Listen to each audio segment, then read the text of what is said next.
Nick here from highroadsuspension.com.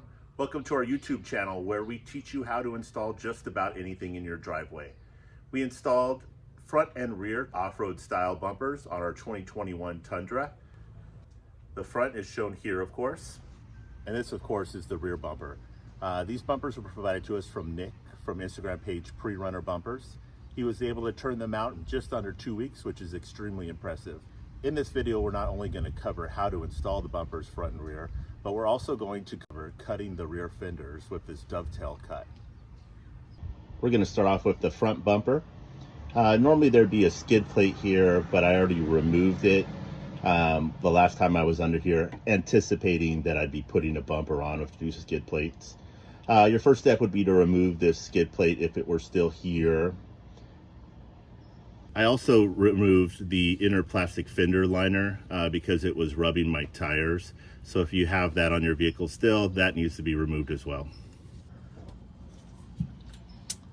Next step is to remove these three nuts here with a 14mm ratcheting wrench. It's pretty tight in here, so that's why I'm using the ratcheting.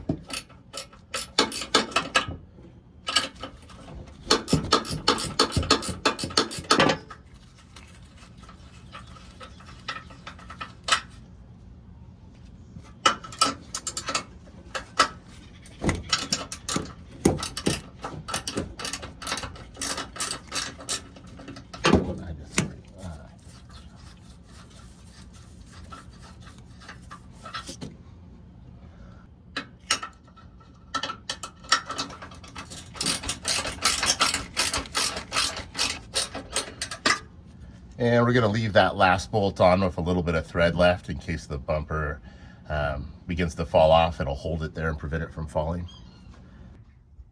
We're going to go ahead and remove this inner nut here with a 14mm ratcheting wrench as well.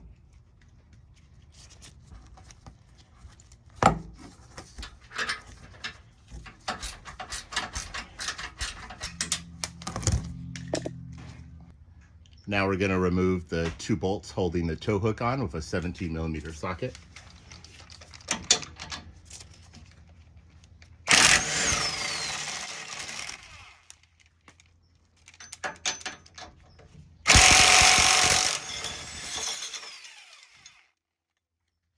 Now we'll go ahead and remove the fog light plug.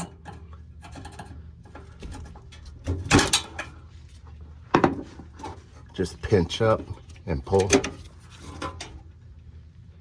Then you'll repeat the same exact process for the other side. Now that we have the other side undone and we remove those two remaining bolts that we left on there to prevent it from falling, the bumper should just pull right out.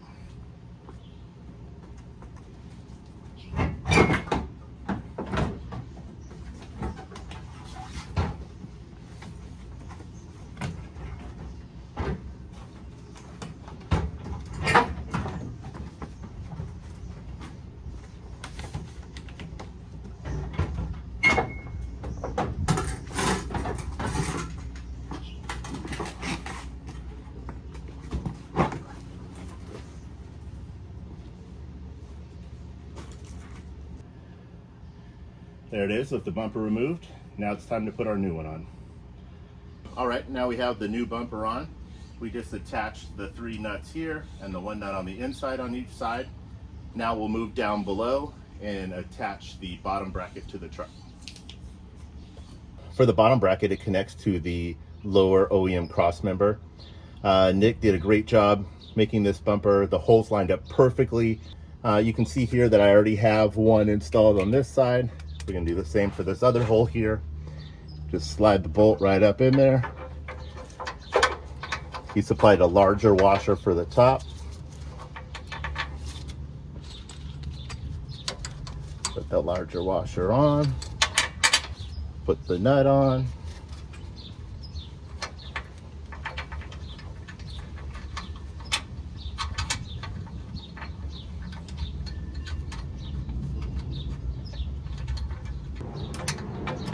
Hand thread it on there to get the nut started.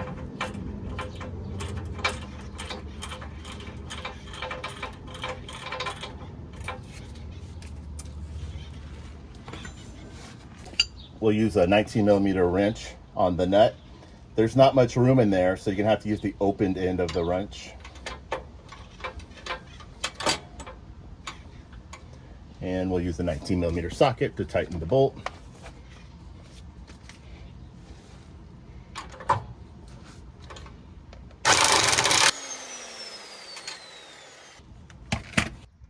And there we have the bottom cross member attached.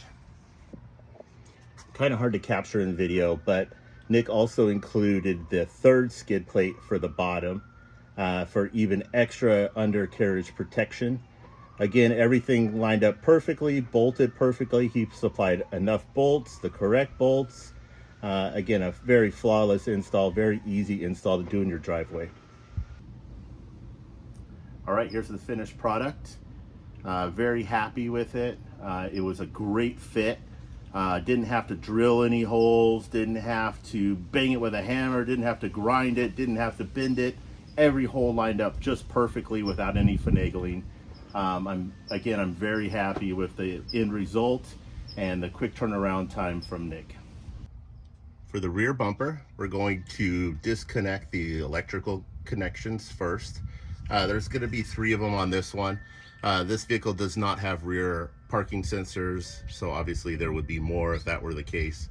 It's just going to be these 2 little ones up here, and then there's another one that I'll show you in a little bit for the hitch connections. For these ones, we're just going to go ahead and disconnect them here and here with a little screwdriver.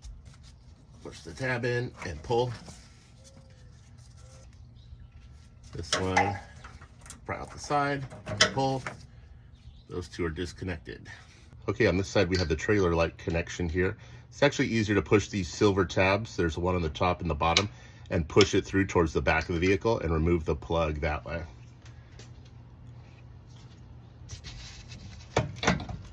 So we just squeeze the 2 silver tabs and push it forward like that. All right, now that we have it pushed through here, we're just going to go ahead and disconnect this plug by pushing in this tab and pulling up.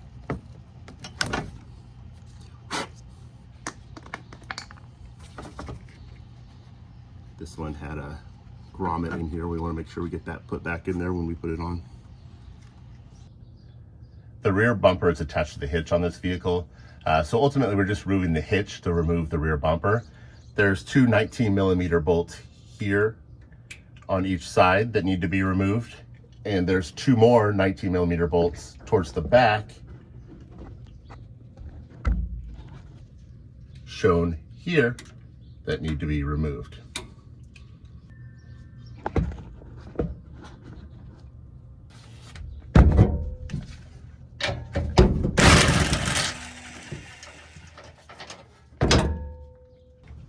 There's a cross member here that makes it difficult to get the impact gun.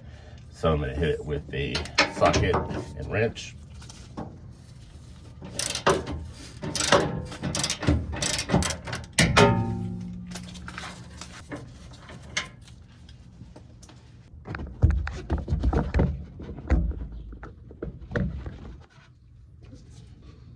Then we'll loosen these 2.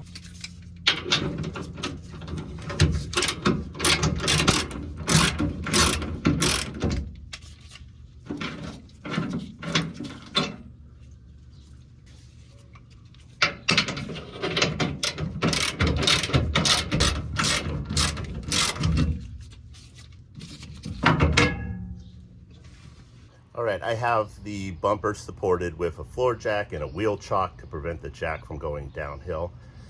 This will help support it when I remove the next couple bolts.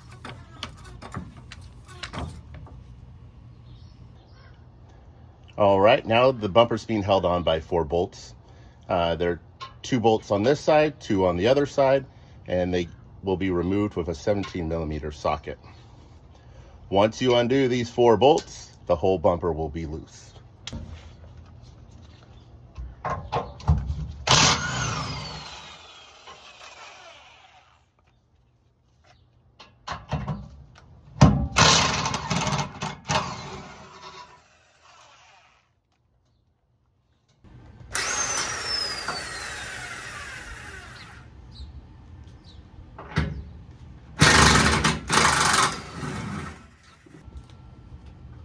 Then I'm just going to go ahead and grab it.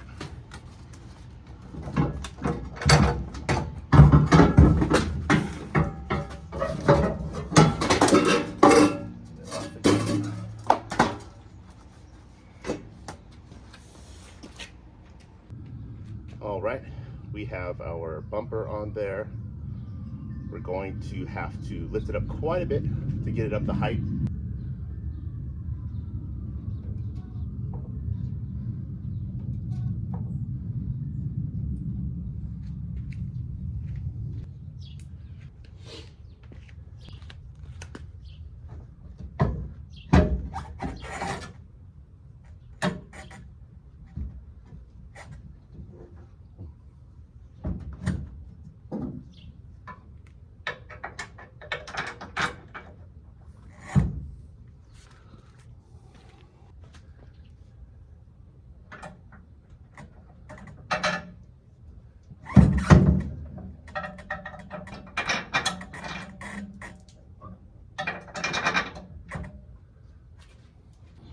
Nick's Bumper supplies a bracket to attach to the frame that goes all the way back like the factory hitch does. The factory hitch was attached by 2 small bolts on the bottom here, 2 larger bolts here, and 2 larger bolts towards the back. Nick's Bumper doesn't use the bottom 2 bolts here, but it does reinforce it with an extra bolt that he provides that we attached with a 24mm socket. That gives it added strength. It is pre-threaded, even though the factory didn't put a bolt through that location. Nick's Bumper supplied us with a bracket here to attach the factory tow hitch plug. A nice little attention to detail, as opposed to other brands that make you zip tie it up. It'll just snap in here, just like the factory one did.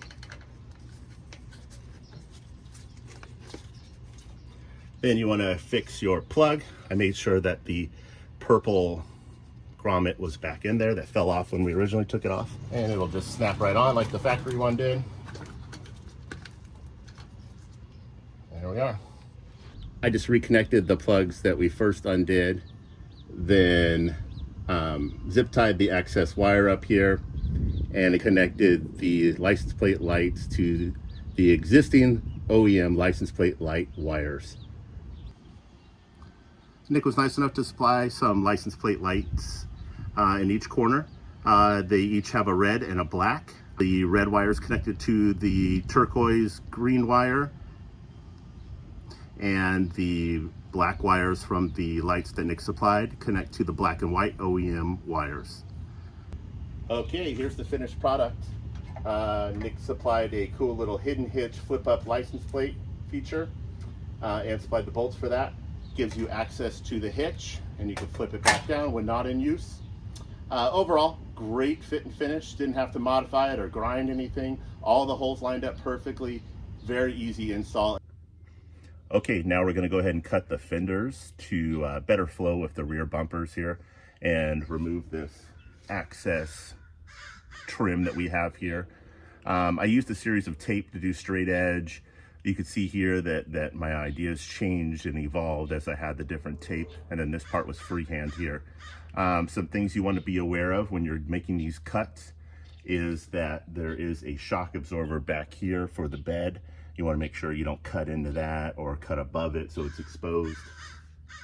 And also down below here, you want to make sure that it still has a support for the fender where it meets.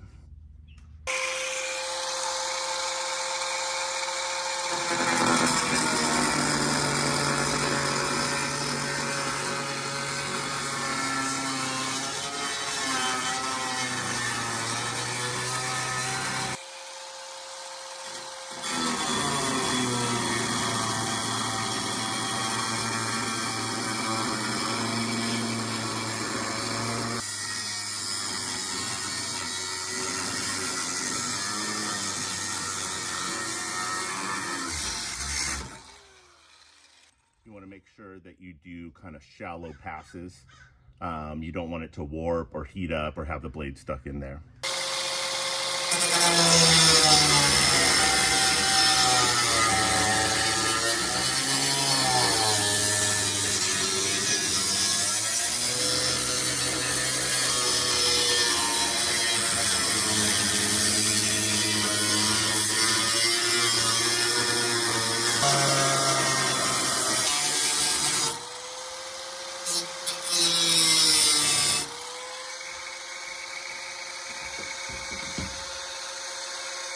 After struggling with that curved corner there, I just decided to make it straight. So I put some tape to fix that the way I would need to do it correctly. That's a good important note, to always cut below your line. Luckily I got lucky and that cut was below that. So that still gives me room to work with to fine tune that edge better.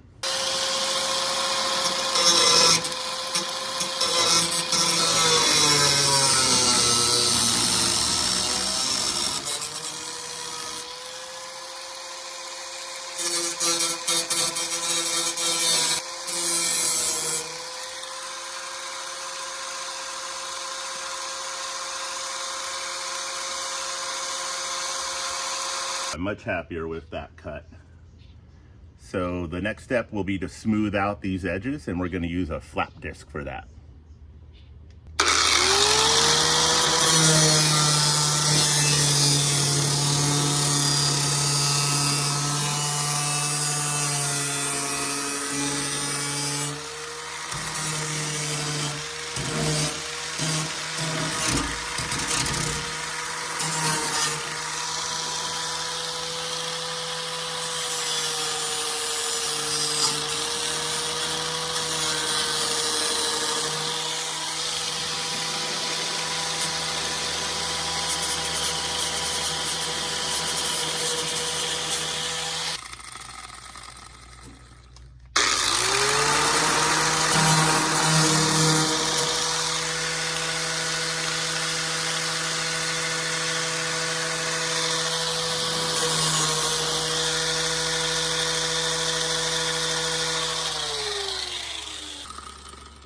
Flap disc worked great smoothing out those edges. We'll remove this back support here with a 14mm.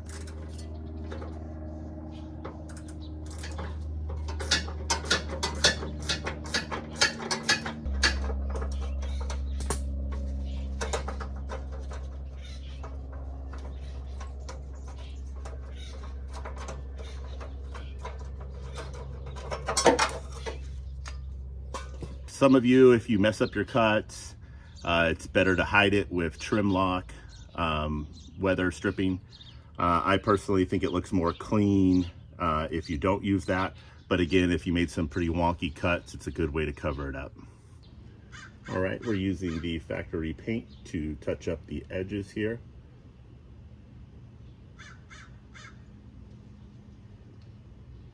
To prevent any rust. And that's the finished product. Very happy with this install. Very easy install. Everything lined up again, as mentioned. Very simple, very straightforward. Thank you for watching this episode. Please like and follow for more to come.